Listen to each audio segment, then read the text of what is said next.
સંધ્યા અહીંયા આગળ 194 બેઠક જે છે તેના વલણો સ્પષ્ટ થતા જોવા મળી રહ્યા છે। બિલકુલ એનડીએ 135 બેઠક પર અત્યારે આગળ છે અને ઇન્ડિયા ગઠબંધનની વાત કરીએ તો એ પણ હાફ સેન્ચુરી વટાવી ચૂક્યું છે, એટલે કે 52 બેઠક પર અત્યારે ઇન્ડિયા ગઠબંધન આગળ ચાલી રહ્યું છે અને એનડીએ 135 પ્લસ બેઠક પર અત્યારે 139 બેઠક થઈ ગઈ છે। જે રીતે આપ સ્ક્રીન પર જોઈ રહ્યા છો, ગુજરાતની બેઠકની વાત કરીએ, આ વખતે 26 બેઠકની વાત નથી કરવાની, આ વખતે ફક્ત 25 બેઠકની વાત કરવાની છે।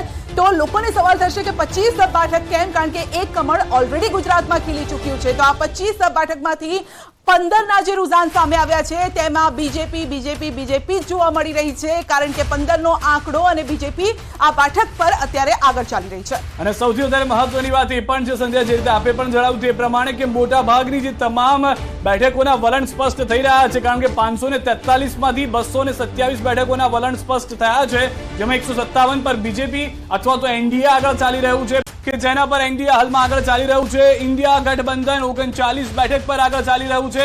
સૌથી વધારે મહત્વની વાત 158 બેઠકોના વલણ જે આવી રહ્યા છે તેમાં આગળ ચાલી રહ્યું છે। સૌથી વધારે મહત્વની વાત એ પણ છે કે જે તમામ બેઠકો છે તેમાં અલગ અલગ જગ્યાએ ભાજપ લીડ કરી રહ્યું છે।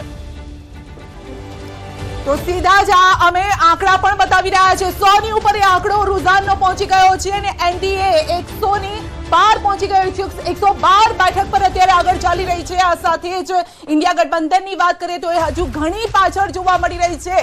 આ સાથે જ 15 બેઠક પર ગુજરાતની વાત કરીએ તો ગુજરાતની 15 એવી બેઠકો છે જ્યાં બીજેપી આગળ ચાલી રહી છે, કારણ કે બીજેપી કહ્યું હતું કે ગુજરાતમાં તો જ્યાં પણ જાઓ, કોઈ પણ સીટ પર જાઓ તો ત્યાં કમળ જ ખીલવાનું છે। અને આ સાથે જ વસાવાની વાત કરીએ તો તેઓ પણ આગળ ચાલી રહ્યા છે। આ વખતે ખરાખરીનો જંગ ભરૂચ બેઠક પર જોવા મળ્યો।